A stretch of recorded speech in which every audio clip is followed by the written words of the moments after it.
Hi guys, Coach Fenz here from FTP Training. Now before you go out on your mountain bike, it's really important to understand that basic checks need to be done to make sure that when you're out there on the trail, you don't have gear failure, you don't have any issues that are going to cause you to have an accident, get an injury, and they're just basic things that you can do before you go out on the ride. I'm going to run through them now, just talk you through what I do prior to going out on a training session. Alright, firstly, I generally work from the front of the bike to the back, making sure I've methodically gone through any of the components that are critical for having a good ride. Firstly, just going to look at tyres. I'm going to check this side of the tyres quite methodically. I'm looking for cuts, I'm looking for anything on that tyre that's going to potentially cause an issue. Last thing you want to do is have a massive nightmare, 15 kilometres out from home, in a out of range area for your mobile phone, dead set shocker. I've had them before. You're going to walk down that, you have to do a long walk home. Alright, so checking the tyres, both sides, making sure there's no splits, there's nothing in them. Better option, go and buy yourself some new tyres quite regularly. Again, that really helps solve that problem. You'll notice on this we're using a fantastic tyre, which is the Minimise. It's tubeless ready, and I'm running it with the stand set up with a stands fluid in there. Look, it's probably one of the most, sort of the go-to standard for making sure your tubeless tyres do not have issues. If you run over something, small items that are sharp, the goo just seals them up and you don't have any problems whatsoever. So that's fantastic. Definitely worth the while in going tubeless without any shadow of a doubt. Probably, over the last 10 years, one of the most important things that's happened for mountain bikers. Okay. I will check the shocks. You'll notice here that the band is right at the top. Means that I'm getting full travel in my shocks. I always put that down and keep a check on that. If there's an issue there, you need to look at what's the standards in terms of your body weight for the shock that you're using. And you can use a shock pump on the other side, on the other crown head, to just pump that up to the levels that they recommend for that particular shock. Remembering that this ring here should give you the amount of travel that you need for that shock, whether it be 100 mil, 120, 150 or 160 mil. You want to get full shock range, otherwise you're not really optimizing what you're doing out there on the trail. It's going to be harsh. You can also play about with the rebound and look at what's supposedly optimal for your body weight. Okay, you don't want it rebounding too fast, you don't want it rebounding too slow. Most people have a personal choice, but you want it to just come back up, respond to the terrain, and level things out, taking a lot of that shock out of your arms and upper body. Okay, once I've done that, I'm going to have a good check on the headset. I'm going to have a good check to make sure that everything's sealed solid. Just looking to make sure there's no cracks, no problems in that head tube. Brakes, gears. Just going to run through the gears. Do they all work? Is there any issues with them? Are you getting that top ring? Obviously, if you go out there on the trail and it's 25 plus degrees, you're running a 1x SRAM unit, you really need to make sure that you can get that top ring so that you're not at 50 RPM and really groveling up there. Okay, I'm just going to go down the gears.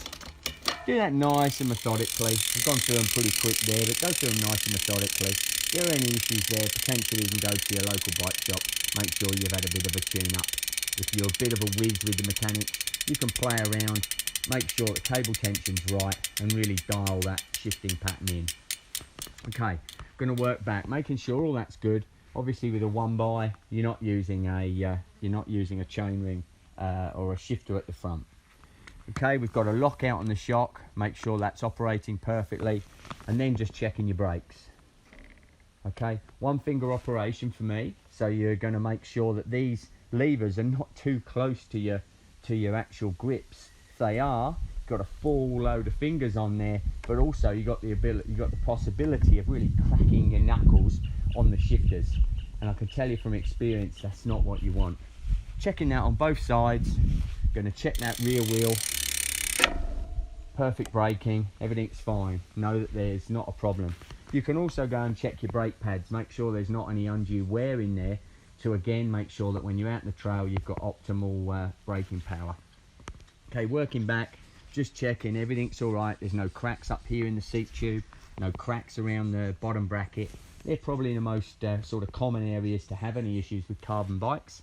Nothing wrong with this whatsoever. Going to check on there, no problems. You'll notice here on my saddle, I've actually got a spare link adapter or a spare link for my chain, quick link, just in case I have a problem out there, snap my chain, can quickly get that off, put a link in, Bob's your uncle, I'm on the road again without a problem. Okay, working back down the stays and looking at any particular problem, looking at the rear mech, and again then checking this tyre, making sure there's no undue issues with it, making sure that it's fine. Lastly but not, you know, one of the most important things for your riding out there, making sure you got your tyre pressures, you know, really dialed. Again, you don't want them too hard, you're going to bounce over things, it's going to be really harsh. You don't want them too soft, so you're going to bottom out and crunch your rims. Okay, you'll know if that's the case because you'll see little dents in your rim where you've had them too low and you've been hitting rocks. So make sure they're about right. For me, with a tubeless setup, I'm weighing about 69 kilos. For me, I run, you know, probably about 20 to 24, depending on the terrain on my rear, and slightly lower on the front. I'd probably get away with 20, 22. Again, if it's super rocky, I'll ramp that up a little bit. Might run 26, 28 in the rear, you know, 24, 26 in the front. Remember, you're steering your front wheel most of the time through the obstacles. Your rear wheel is the one that hits things. So again, I run slightly more in the rear. You know, you're just going to check your chain as well. Make sure the chain tension's fine. Make sure it's lubed up.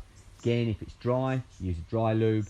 If it's wet, use a wet lube. Dry lube tends to, you know, disappear from your chain pretty quickly and causes issues. Last but not least, I'm going to really make sure that my rear cluster's fine. You don't want to have wear on that because your chain's been worn. So make sure you change your chain pretty regularly. Saves you the hassle of and saves you the cost of having to replace your rear cluster, which is very, very expensive. All right, so basic checks, but they're things that you should check before you go out and ride. You know, especially if you're riding quite technical terrain. Last thing you want is any issues out there. You want to have the froth factor maximised so that you don't have any issues and you have a great time out on the trail. All right, thanks very much, guys. I hope that helps, and I'll see you out on the trail. Bye-bye.